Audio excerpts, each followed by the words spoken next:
Shalom Bapak Ibu Saudara-saudara, selamat hari Minggu bagi kita semua. Sebelum kita mendengarkan kebenaran firman Tuhan pada minggu ini, mari kita satukan hati kita bersatu di dalam doa.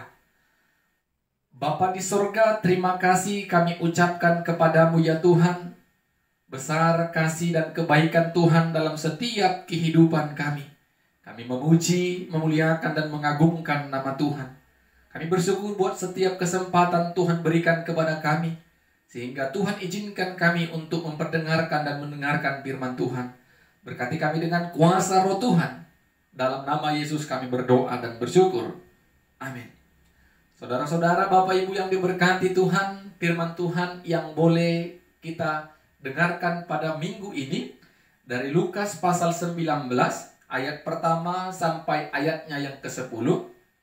Lukas pasal 19 ayat pertama sampai ayatnya yang ke-10. Kita akan membacakan firman Tuhan. Demikianlah firman-Nya. Yesus masuk ke kota Yeriko dan berjalan terus melintasi kota itu.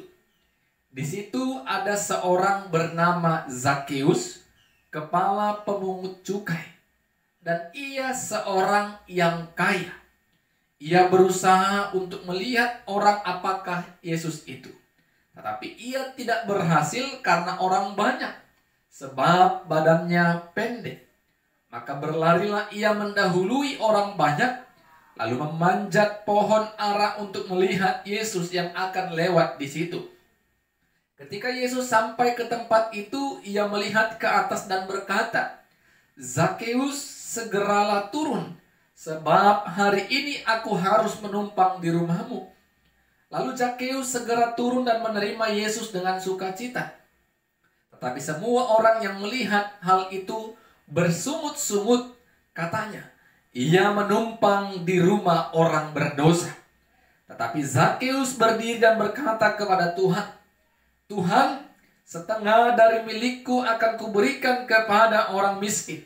Dan sekiranya ada sesuatu yang kuperas dari seorang, akan kukembalikan 4 kali lipat."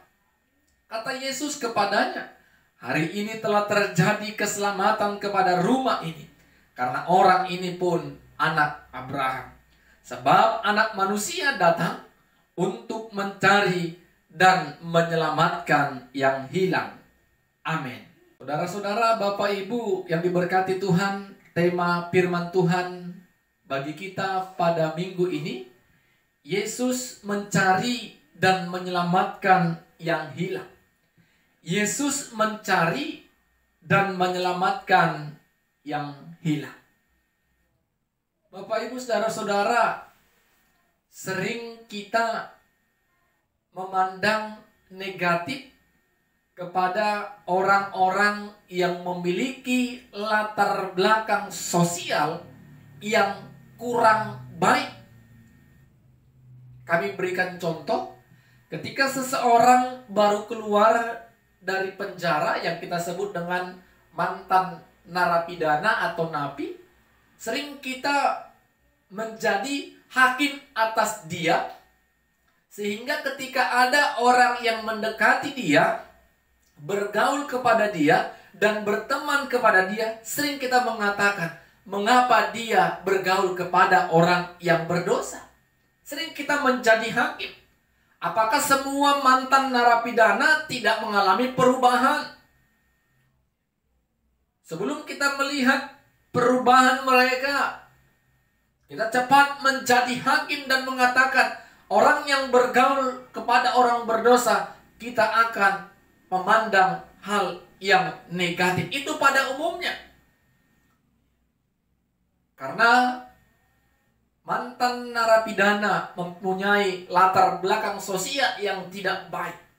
Sehingga seolah-olah kita memiliki atau menjadikan batasan-batasan, setiap orang yang baik tidak boleh bergaul kepada mantan narapidana. Apakah orang-orang Kristen, orang-orang yang memiliki kasih, melakukan hal demikian? Kiranya kita tidak demikian, Bapak Ibu Saudara-saudara. Karena kita di mata Tuhan sama. Bapak Ibu Saudara-saudara, hal demikianlah yang terjadi ketika Yesus menjumpai, bertemu kepada Zakheus. Bahkan bukan hanya bertemu, Yesus juga menginap di rumah Zakheus. Ketika Yesus berjalan di kota Yeriko, orang berbondong-bondong mengikuti Yesus. Orang berbondong-bondong ingin menyaksikan mujizat dan kuasa Yesus. Zakheus yang memiliki tubuh yang dikategorikan pendek, dia antusias juga seperti banyak orang melihat orang bagaimanakah Yesus ini. Inisiatif Zakheus, dia ingin melihat tetapi dia tidak dapat melihatnya karena Alkitab mencatat badannya pendek. Tetapi itu tidak mengurangi semangatnya. Dia tetap berantusias. Dia memiliki ide dengan memanjat pohon ara.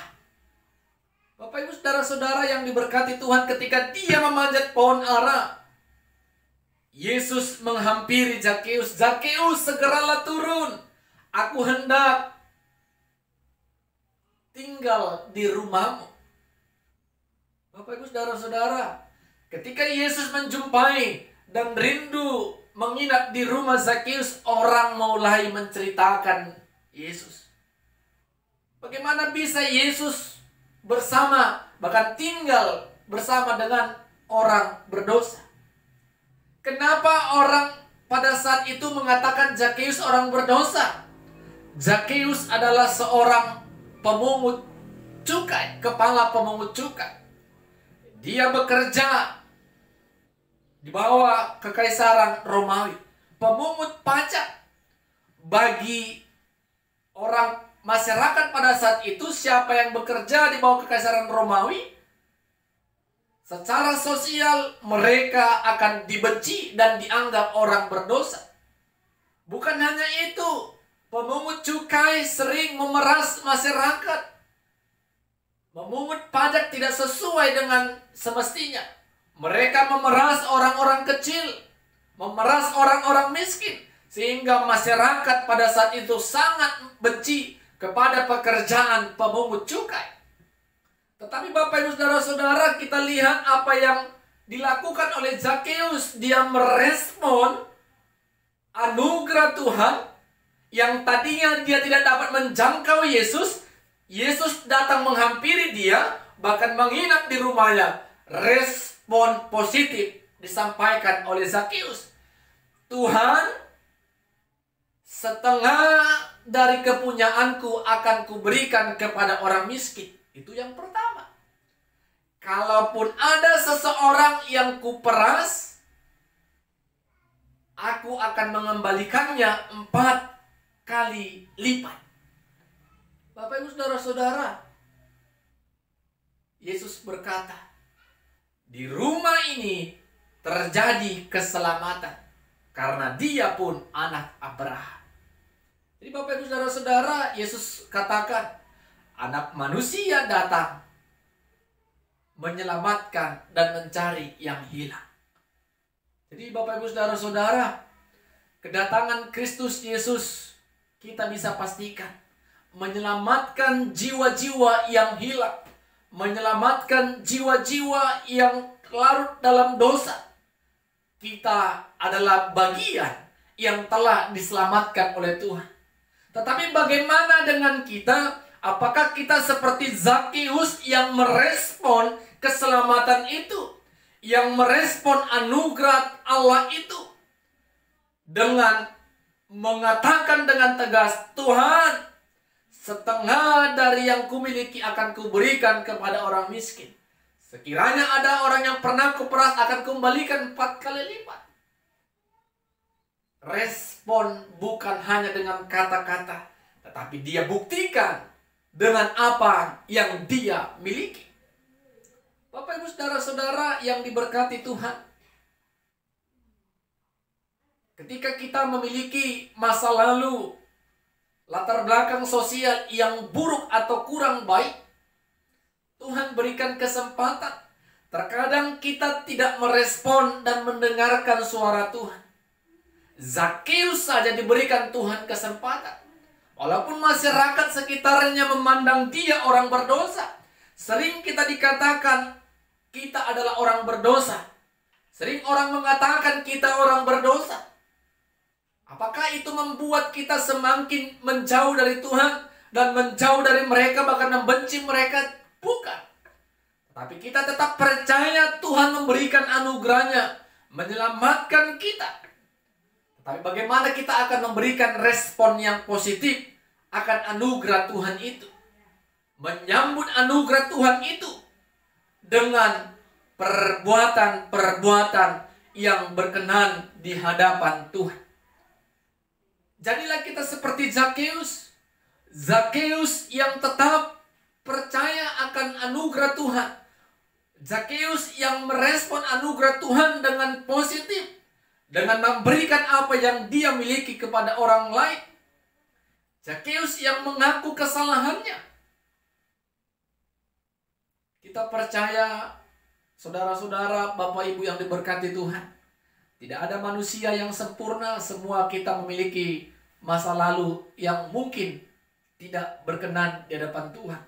Tetapi Tuhan izinkan kita seperti Zakeus memperoleh keselamatan dengan melakukan kehendaknya.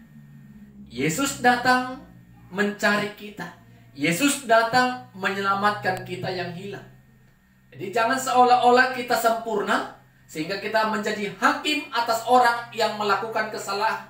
Kita tidak berani, Bapak Ibu, mengatakan seseorang itu berdosa, karena itu bukan hak kita.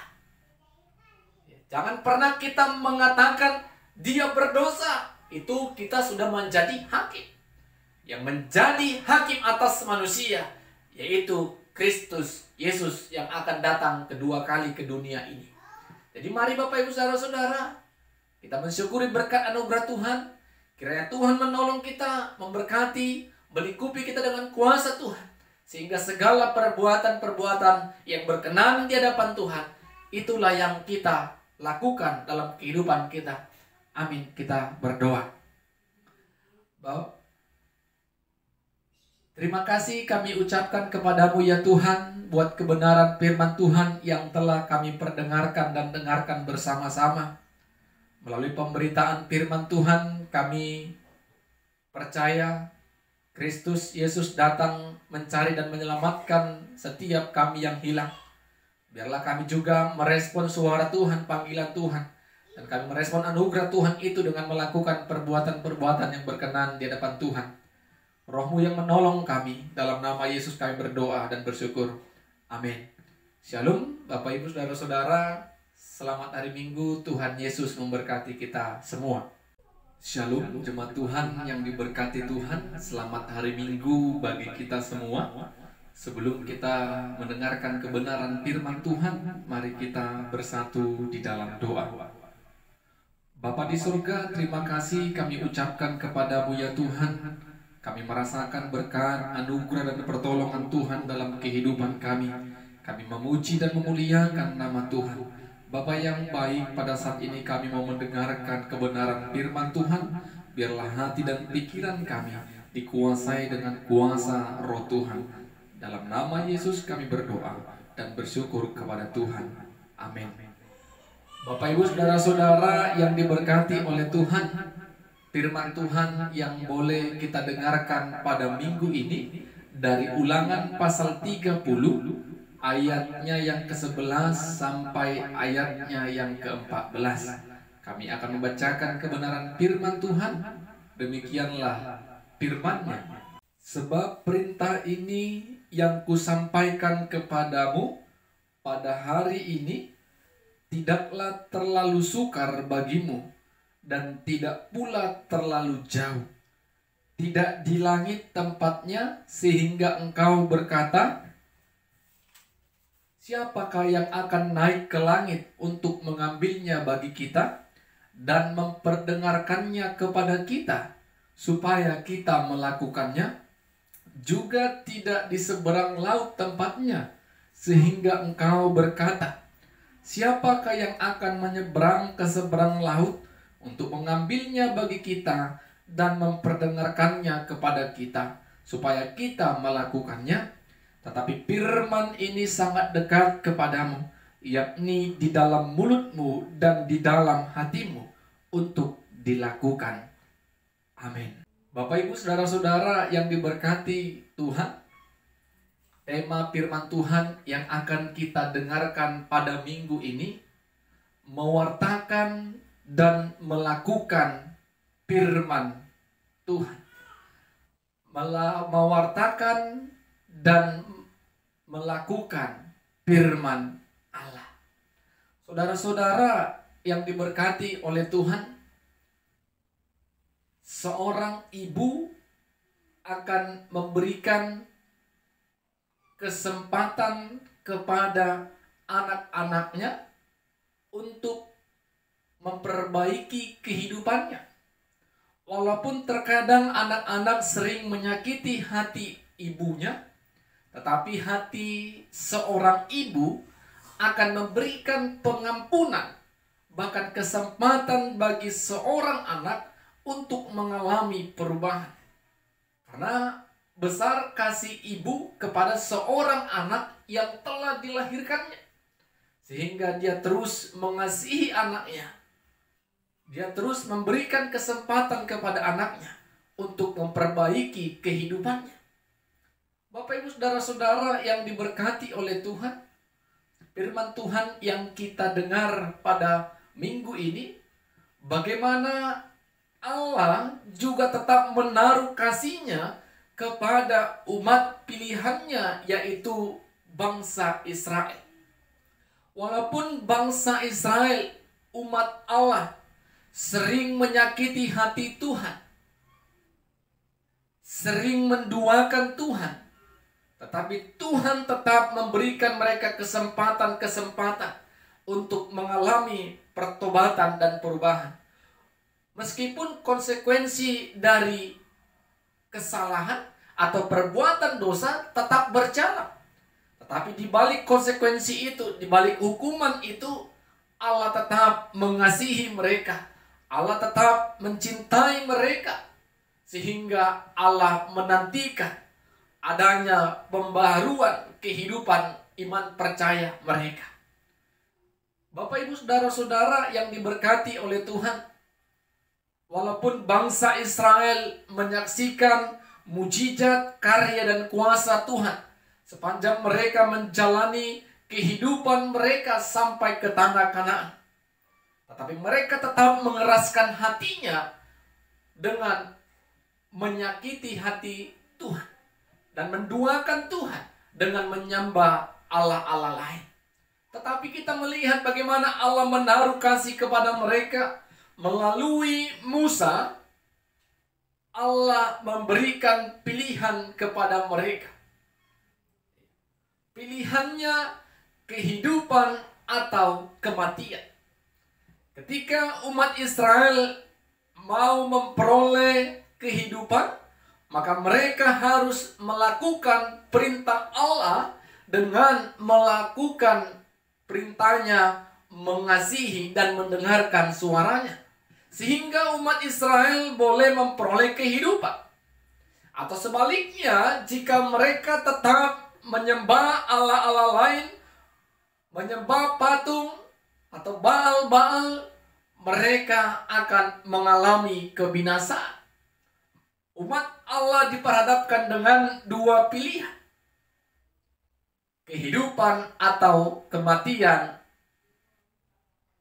Kalaulah hal ini diperhadapkan dengan kita, saudara-saudara, Bapak Ibu, maka pasti kita akan memilih yang namanya kehidupan dengan melakukan perintah Allah, yaitu mengasihi Tuhan dan mendengarkan suaranya.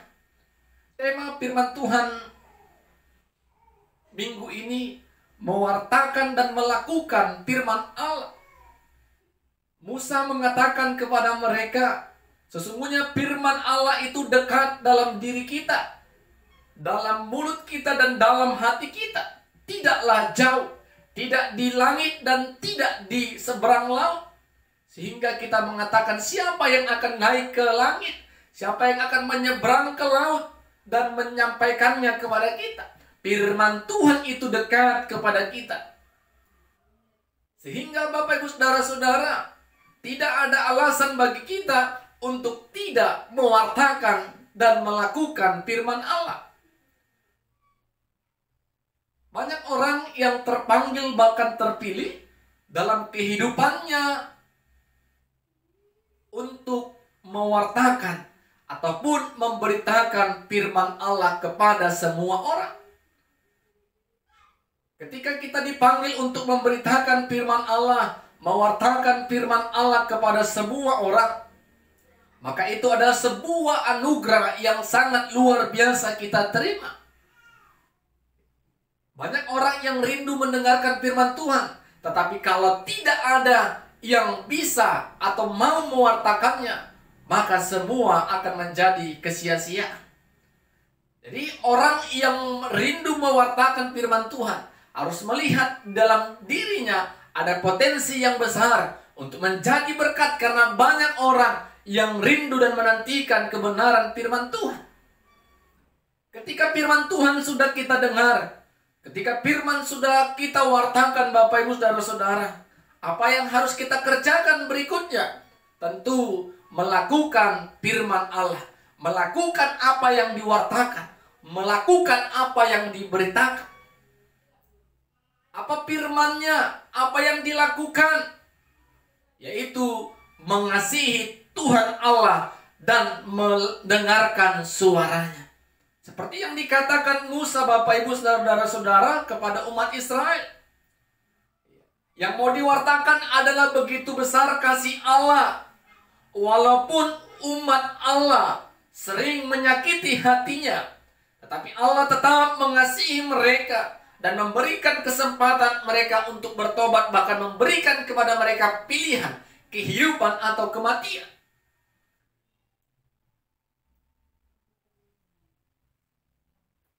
Yang mau kita wartakan kasih Tuhan. Kasih Tuhan sangatlah besar dalam kehidupan kita. Kita bisa memperoleh keselamatan karena kasih Allah melalui Kristus Yesus. Allah telah menebus kita melalui anaknya yang tunggal. Kelahirannya, kematiannya, dan kebangkitannya membuktikan itu semua Allah berkuasa atas kehidupan kita. Allah berkuasa untuk menyelamatkan kita umat yang berdosa. Itu perintahnya. Ketika kita mewartakan kasih Allah dan kita mendengarkan suara Allah melalui persekutuan, doa, dan kebenaran firman Tuhan, maka kita akan memperoleh kehidupan seperti yang dikatakan oleh Musa. Jadi Bapak Ibu Saudara-saudara, ketika kita dikaruniai, dianugerahkan oleh Tuhan, punya potensi untuk menjadi pewarta firman Tuhan, gunakan kesempatan itu, jadikan kesempatan itu untuk menjadi berkat. Dan ketika firman Tuhan sudah kita perdengarkan dan beritakan, yang mau kita kerjakan adalah melakukan firman Tuhan. Ada firman Tuhan yang mengatakan, jangan biarkan kami hanya jadi pendengar, tetapi kami jadikan pelaku-pelaku firman. Jadi Bapak Ibu Saudara-saudara, itu harus sejalan. Bagaimana kita melakukan firman Tuhan kalau tidak ada yang memberitakannya? Bagaimana firman Tuhan itu boleh berbuah kalau kita tidak melakukannya? Jadi Bapak Ibu Saudara-saudara, mari kita bergumul bersama-sama agar kehidupan yang Tuhan janjikan itu boleh sampai kepada kita. Ketika kita tetap mempertahankan iman percaya kita, tetap memelihara iman percaya kita, percaya dengan mewartakan kasih Tuhan, percaya dengan mendengarkan suara Tuhan, sehingga kehidupan kita boleh memperoleh berkat dan sukacita. Amin. Kita berdoa. Terima kasih buat kebenaran firman-Mu ya Tuhan, yang telah kami perdengarkan dan dengarkan bersama-sama. Kami percaya oleh karena kasih Tuhan, firman-Mu boleh kami lakukan dalam setiap kehidupan kami melalui pertolongan Roh Tuhan. Dalam nama Yesus kami berdoa dan bersyukur. Amin. Shalom. Tuhan Yesus memberkati kita semua.